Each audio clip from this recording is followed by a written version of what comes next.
You know, it's funny. Ric Bucher is joining us, senior writer, Bleacher Report, here now, FS1 NBA analyst and family. So I'm watching KD get hurt last night, before we get to the blame thing. And I'm thinking, I'm Kawhi Leonard, and I'm Jimmy Butler, and I'm all these NBA guys, and I'm thinking, you think I'm giving up a guaranteed money year? I'm watching the best player in the game get hurt again. Yeah. And Boogie's hurt, and Clay's hurt. That, to me, that thing resonated last night. I'm not giving up 30. I would never tell my son, as an NBA athlete, you know, you'll make the $35 million up. I see him travel. I see his work. I see his stress. I see the hate. I see the. It depends on the injury, and it depends on the injury history. With Clay and his hamstring pushing the envelope a little bit, he hasn't had issues, right? And so I believe that's in a different place. And if it's above the waist, if it's an elbow, if it's a wrist, what Kyle Lowry's dealing with, you can go with that. But for KD, who has had recurring calf issues with that particular leg, to think that there wasn't going to be something potentially catastrophic. I mean, ultimately, that's the thing. I couldn't erase from my mind all the people that are close to KD who I knew were telling him, dude, it's a bad bet. Don't play. It's not worth the risk. Why didn't he listen? Because he wanted to prove that he's not a cupcake. He is a tough guy. He doesn't leave his teammates in the lurch. He shut out all the people that were saying, do the prudent thing, and he wanted to do the heroic thing.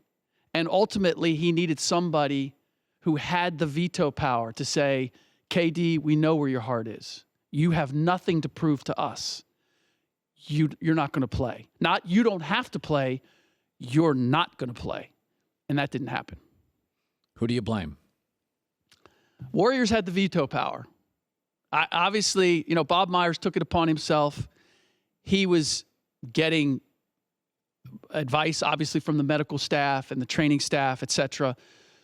But I put a little bit of this on the players, collectively on the team. First of all, they were never clear on what the injury was or where he was. There was a lot of gray area and a lot of uncertainty. And as a result, all of that flipped back on KD. Like, why isn't he playing? Tim Kawakami from The Athletic wrote about the frustration in the locker room. You don't think KD felt that and was responding to that? Okay, you know what? I'm going to go out there. I'm going to try to make it happen. So across the board, the Warriors had the ability, much like they sat Clay in Game 3, there was no need. But I feel the desire to three-peat, you're facing a closeout game, and ultimately you don't know whether KD is going to stay or not. So let's throw everything in the middle and see if we can get away with it. And KD paid the ultimate price. It feels like, you know, Joy and I said this, I could see, when's the next game? Is it Wednesday? Thursday. I could see Golden State coming in, last game at Oracle, Durant stands, the crowd gives them an ovation, they play for 6 great minutes, and then are flat, and the Warriors just don't have the length, they don't have the health, they don't have the depth. I don't think Looney's going to play. I could see Thursday being the last game at Oracle. Looney not playing once again would be as I don't want to say as big a blow as KD, but I thought that the Raptors had the capability of winning Game 5 with or without KD, because the issue is not at the offensive end. Yes, they got it going, and yes, they were lighting it up when KD was out there. But defensively, Toronto can still get whatever they want. They may not shoot the three quite as well, but they get everything at the rim, and they're getting second chance points. And unless the Warriors are red hot from long range, that eventually wears you down, especially with how well Toronto can defend. The reality is the Raptors have been the better team from far more minutes throughout this series. And I just don't know I don't know how that's going to change. And as you and I have talked about, Oracle doesn't carry the same mystique and intimidation factor. They lost these last 2 games. And everybody said after the Raptors lost Game 2, oh, the big psychological hurdle. Now it's going to be a 5-game series. They blew their best shot. Toronto rolled in there, and won games 3 and 4. I see no reason why they couldn't do that in game 6. By the way, Kawhi looked like it was a weird game. He had like 3 great minutes. He looks shot, doesn't he? Well, he's having to work really hard. He is still compromised physically. And this is where the Raptors are a little bit of a disadvantage, because you can tell with their team, everybody is like, here we go. Oh, closeout game for the finals. Who's done that here? Oh, Kawhi has. Let's see if he can bring us home, because nobody else knows exactly how to operate or execute under that. They had one basket last 328. Yeah. And I thought the Warriors actually were offensively, the passing was great. I thought they were really good in the last 3 minutes. Tremendous. Well, they know exactly what they want. They know exactly where they want to go to. Steph's not going to hesitate taking the shot. Clay's not going to. They know what their A, B, and C plan is and what they're looking to get. With the Raptors, it's Kawhi, can you get us something? Oh, you can't? Okay, what are we going to next? There wasn't a concise plan. Some of that I put on Nick Nurse, but some of it is simply they've never been in this situation before. But I didn't like the last shot and the last play at all, because it didn't look like they really had a formulated plan other than get the ball to Kawhi and see what he can do. How does this not change the Kevin Durant free agent move? He's family now. Walking him into the locker room. You don't give up on family. Just have him max out, give him a new 5-year deal guaranteed. Well, I have no doubt that they would do that. Right. The last thing I see him doing is opting in for just 1 year. Well, why would I wouldn't do that. Yeah, no. Get the long-term security, whatever it may be.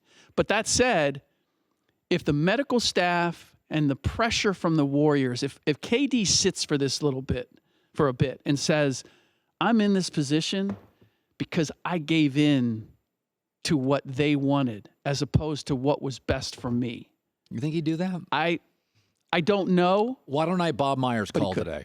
And I call Rich Kleiman. Yeah. And I say, listen, this is awful. Have him opt out. We'll max him for 5. Let's make this family. We're not letting him go. I think I would, if I'm Kevin Durant, there's no way I'm turning that down. 5 years, $250 million. It's hard to turn down. It is, but money is not the sole driving force with Kevin Durant. For the same reason he left Oklahoma City and he wanted the experience of someplace else. He's I don't want to get too mystical here. He's kind of a seeker. Like we said it in terms of, hey, it's money, it's championships, it's all that. KD, I get the sense, is more about experiences and testing himself in a variety of ways. And that's going to lead. Sounds very Ojai, California. It might Why be. Can't you it sounds kind of Ouija board, but I honestly, being around KD and having conversations with him, I can seek more lettuce too. There's nothing wrong with being a wanderer. I can wander over the bank and take out more money. This whole thing about giving up $40 million, it's like, athletes, you're 30. You're going to live to be 90. Okay, but there are a select few, KD's one of them, where what they're able to do off the court dwarfs what they're getting as a salary. So it's just the $40 million is not enough of an enticement. The look is, if I go to New York and I'm the bomb, I will make that up in a heartbeat. I hear a lot of this if. I'm not a big if guy. You know why I came to Fox over, Bravo? Because Fox had proven Simpsons, Fox News, Fox Business, NFL. This network over here, if things go right, the Vice News will. I'm not a big if guy when it goes up against guarantee guy. I like guarantees in my life. If she stops smoking and starts treating you well, the relationship could be great. I'll go over, she doesn't smoke, and she treats me nice. But I think there's a sweet spot here for you in that there was the challenge, but there was also the vehicle that you said, this is the best, I can challenge myself, and this is the best vehicle to get me there. I believe Kevin Durant is looking at the same thing. If I can win New York, I can win in New York. Why are you so down on New York? It's just like, do you really want him to stay with Golden State? Yes, I do. But that is the safe choice, is it not? Yeah, I like safe. Go to the bank, get my money out. It's safe. Hi, everybody. Thanks for watching. Subscribe here to get the latest from the show. Also, be sure to check out more of the best clips from The Herd or go watch a few segments from other shows on FS1.